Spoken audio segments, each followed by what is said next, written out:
Hello friends, आज मैं आम के हरे अचार की रेसिपी शेयर करने जा रही हूँ। इसमें हमें आम को रचाने की ज़रूरत नहीं पड़ती है, हम इसे झटपट तैयार कर लेते हैं। हालांकि इसे तैयार होने में 1 से 2 हफ्ता लग जाता है और इसकी बहुत ही सटीक रेसिपी मैं आज शेयर करने जा रही हूँ। आइए वीडियो शुरू करते हैं। सबसे पहली बात आती है कि जब भी आप आम का अचार बनाना चाहते हैं, आप ऐसा आम लाएं जिसमें कि जाली यानी कि पक्की गुठली बन चुकी हो, जिसे हम चाकू से नहीं कट पाते हैं। आपने देखा होगा जब सीजन शुरू होता है उसमें जो आम आते हैं, एक तो छोटे साइज के आते हैं, दूसरा जो उसमें गुठली होती है वो चाकू से कट जाती है। मेरे यहाँ पर उसे बुचली बोलते हैं। उनका अचार सालों साल नहीं ठहरता है। इसलिए अगर आप बड़ी क्वांटिटी में अचार बना रहे हैं और चाहते हैं वो साल 2 साल रुक सके, उसके लिए आपको जाली वाला यानी गुठली वाला आम लेना है।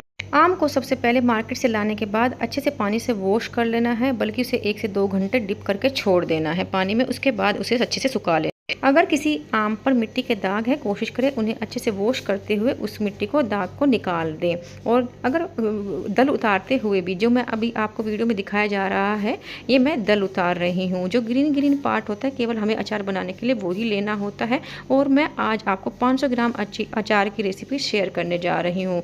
500 ग्राम अचार बनाने के लिए हमें 700 से 900 ग्राम आम चाहिए होता है। मेरा आम बड़ा था इसलिए मुझे 700 ग्राम आम लगा है। हो सकता है आपका छोटा आम हो, आपको 900 ग्राम लगे, क्योंकि अगर छोटा आम होगा उसमें गुठलियाँ निकलेगी। बड़ा आम था इसमें दल ज़्यादा निकला है, गुठलियाँ कम निकली है। मेरे पास 3 ही गुठलियाँ निकली है और इन पर काफ़ी सारा दल है। आप इस दल को यानी गुठलियों में जो पल्प लगा हुआ है उसको आप हींग का अचार बनाने में या मीठा अचार बनाने में यूज कर सकते हैं। इन गुठलियों को हमें वेस्ट नहीं करना है। अब मेरा आम बड़ा था इसलिए इसकी जो मैंने दल उतारा वो काफ़ी लंबा लग रहा था और आजकल इतना अचार कोई भी नहीं खाता है, इसलिए मैंने इनके बीच में से 2 पीस कर दिए हैं, ताकि जब हम इसमें से 1 पीस निकालें खाने के लिए, अचार वेस्ट ना हो और ना ही हमें निकालते हुए इसे तोड़ करके 2 हिस्सों में करना पड़े, ताकि हमें जितना खाना है उतना निकाल सके। इसलिए मैंने छोटे पीस रखे हैं ताकि हम एक बार में 1 पीस निकालें और उसे पूरा खा लें।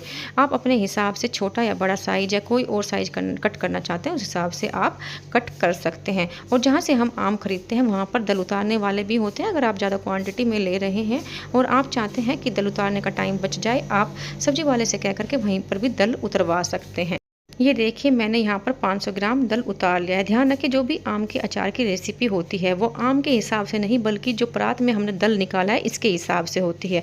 क्योंकि 500 ग्राम दल के लिए जैसे मैंने बताया मुझे 700 ग्राम आम लगे हैं। अब हमारा दल तो तैयार हो चुका है और हम हरा अचार डाल रहे हैं, इसके लिए इसे रचाने की जरूरत नहीं है। अब हम मसाले देख लेते हैं। यहाँ पर 80 ग्राम मैंने यहाँ पर सेंधा नमक लिया है, क्योंकि हम अचार घर पर बना रहे हैं। हम इसे हेल्दी तरीके से और अच्छे इंग्रेडिएंट से बनाएंगे। अगर आप आयोडाइज नमक ले रहे हैं आप थोड़ा सा क्वांटिटी कम कर सकते हैं, 60 से 70 ग्राम लीजिएगा। मैंने यहाँ पर 80 ग्राम सेंधा नमक लिया है क्योंकि ये कम खारा होता है। 1 से 2 ग्राम यानी कि 1/4 टीस्पून से थोड़ा सा कम हींग अगर अच्छी क्वालिटी का है, और अगर आप MDH या कोई डिब्बे वाला हींग ले रहे हैं आप 3 से 4 ग्राम भी डाल सकते हैं। 10 ग्राम पिसी हल्दी, 1/4 टीस्पून या 2 ग्राम मैंने अजवाइन ली है। कुछ लोगों को सर्दियों में अचार खाने से खराश हो जाती है। अजवाइन से टेस्ट भी इनहेंस होता है, डाइजेशन भी बढ़ता है अचार खाने से, और जो गले में खराश की प्रॉब्लम होती है कुछ लोगों को अचार खाने से, वो भी नहीं होती। 5 ग्राम मैंने कलौंजी ली है और 2 से 3 ग्राम यानी कि ½ टीस्पून से थोड़ा सा कम मैंने गरम मसाला लिया है। आप चाहें तो गरम मसाला और जो हमने अजवाइन डाली है उसको स्किप भी कर सकते हैं।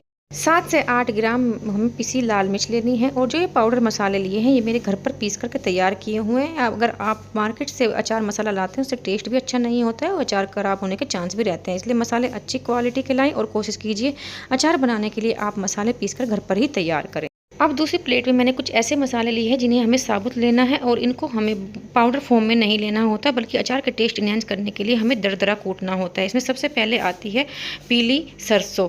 पीली सरसों आप आम के अचार में ज़रूर डालें, इससे आम के अचार का टेस्ट भी इनहेंस होता है और उसका कलर भी अच्छा आता है। पीली सरसों मैंने 10 ग्राम ली है, मेथी भी 10 ग्राम, साबुत धनिया भी 10 ग्राम और जो हमने सौंफ ली है वो भी 10 ग्राम डाली है। और ये चारों मसाले हमें स्किप नहीं करने हैं, चारों को हमें लेना है और मिक्सी जार में डाल करके हमें इनको हल्का सा दरदरा कूट लेना है। दरदरा कूटने से पहले आप इन सब मसालों को या तो धूप में सुखा लें, अगर आपके यहाँ पर धूप आती है, मैंने इन्हें धूप में सुखा करके तैयार कर रखा है। और अगर आपके यहाँ धूप नहीं आती है फिर आप एक पैन में डाल करके इन्हें हल्का सा रोस्ट कर लीजिएगा, ताकि इनमें अगर कोई मॉइस्चर हो वो ड्राई हो जाए और हमारे अचार में फंगस ना लगने पाए। परात में मैंने दल पहले से ही उतार कर रख लिया था और इन चारों मसालों को मैंने दरदरा सा कूट लिया है। जैसा कि आप देख सकते हैं, इनको मैंने जो आम का दल था इसमें डाल दिया है।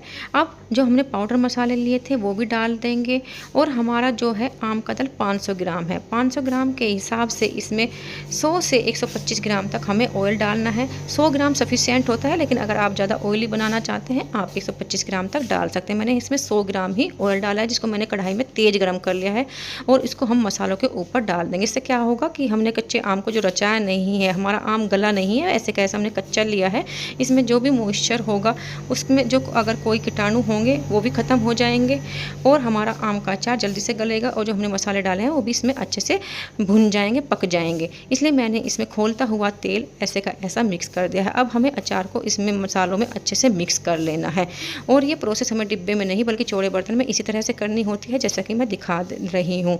अगर आप ज़्यादा क्वांटिटी में बना रहे हैं कोशिश कीजिएगा आप हाथ से मसालों को मिक्स करें। कुछ नेगेटिव कमेंट आ जाते हैं, उनको अवॉइड करने के लिए मैं इसे कलछी से मिक्स कर रही हूँ। अब मेरे मसाले अच्छे से मिक्स हो चुके हैं और हम घर पर बना रहे हैं।